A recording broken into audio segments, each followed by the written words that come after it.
पौराणिक कथाओं के अनुसार महावीर हनुमान जी को शिव जी का 11वां रुद्र अवतार कहा जाता है। महावीर हनुमान भगवान राम के बहुत बड़े भक्त थे।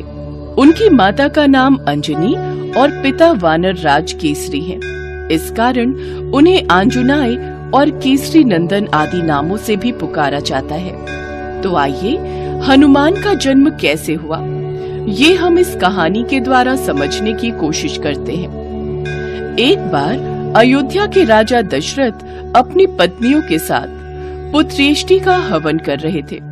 ये हवन पुत्र प्राप्ति के लिए किया जाता है। हवन समाप्ति के बाद पंडित ने प्रसाद की खीर राजा दशरथ की तीनों पत्नियों में बांट दी। लेकिन तभी कहीं से वहाँ एक चील आ गई और उसने खीर का एक भाग अपने साथ ले लिया और उसे अपने साथ उस स्थान पर ले गई जहाँ अंजनी माता तपस्या कर रही थी और उसके सामने ले जाकर रख दिया। ये सब भगवान शिव की और वायु की इच्छा अनुसार हो रहा था।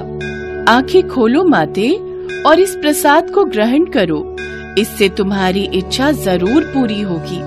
प्रसाद? लेकिन ये किसने दिया? बस यूं समझ लो, ये महादेव का आशीर्वाद है तुम पर। अंजनी ने उस प्रसाद को ग्रहण कर लिया। फिर अगले दिन माँ अंजनी एक पर्वत पर खड़ी थी और सूर्य देव के तेज मिली थी। लेकिन तभी वहाँ बहुत तेज हवा चलनी शुरू हुई। हवा का वेग इतना तीव्र था कि उनके वस्त्र उड़ने लगे। उन्होंने सोचा ये जरूर किसी दानव की उदंडता हो सकती है। वो क्रोधित होकर बोली, ये कौन दानव है जो मेरी जैसी पति परायण स्त्री का अपमान करने की चेष्टा कर रहा है? तभी वहाँ उनके समक्ष पवन देव प्रकट हुए और क्षमा याचना करते हुए बोले, देवी शांत हो जाएं।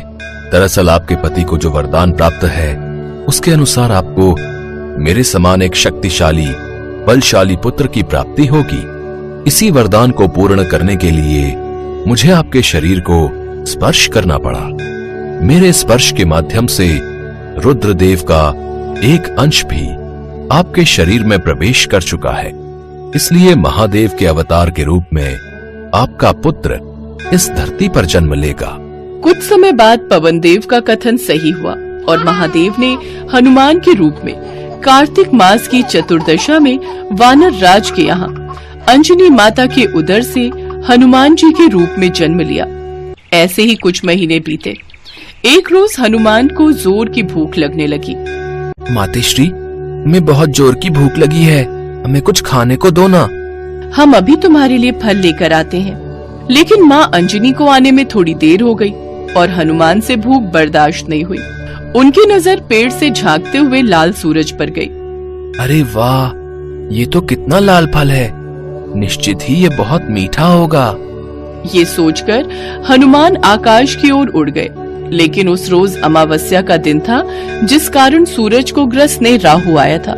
किंतु हनुमान को देख उन्हें ऐसा प्रतीत हुआ कि ये भी कोई दूसरा राहु है, इसलिए वो वहाँ से चुपचाप चले गए। लेकिन हनुमान की भूख तो बढ़ती ही जा रही थी और वो सूरज की ओर बढ़ते चले जा रहे थे। तभी इंद्रदेव की नजर हनुमान पर गई। कहीं ये बालक सूरज को निगलकर उसे अपना आहार न बना ले, मुझे इसे रोकना होगा। ये कहकर इंद्रदेव ने हनुमान पर प्रहार कर दिया और वो मूर्छित होकर गिरने लगे। तभी पवन देव ने वहां आकर उन्हें थाम लिया और गुस्से में उन्होंने हर प्राणी मात्र की वायु का संचार रोक दिया। तभी वहां सभी देव प्रकट हुए और उन्होंने पवन देव को ऐसा करने से रोका। फिर सभी देवों ने हनुमान जी को वर दिया। मेरा वरदान है कि ये अमित आयु रहेगा। मेरा वरदान है कि ये कभी भी वज्र से परास्त नहीं होगा। मेरे सताश तेज से ये हर कला में युक्त और संपूर्ण शास्त्रों का विशेषज्ञ होगा। मेरे वरदान से ये पाश और जल से अभय रहेगा। ये सदा यम दंड से अवध और पाश नहीं रहेगा। ये सदा अजय और प्रमाद योद्धाओं से अजय प्राप्त करने का योद्धा रहेगा। अस्त्र शस्त्र तथा यंत्र आदि से इसे कोई फर्क नहीं पड़ेगा।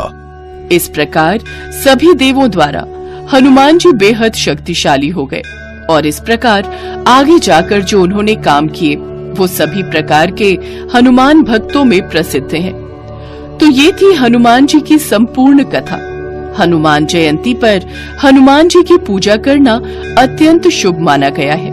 चौकी पर लाल रंग का कपड़ा बिछाएं और उस पर हनुमान जी के साथ भगवान श्री राम की तस्वीर रखें। फिर हनुमान जी को लाल और भगवान श्री राम को पीले फूल अर्पित करें। पहले श्री राम नाम का जप करें, फिर हनुमान जी के मंत्र का जाप करें। इस तरह पूजा करने से आपको हनुमान जी की असीम कृपा प्राप्त होगी।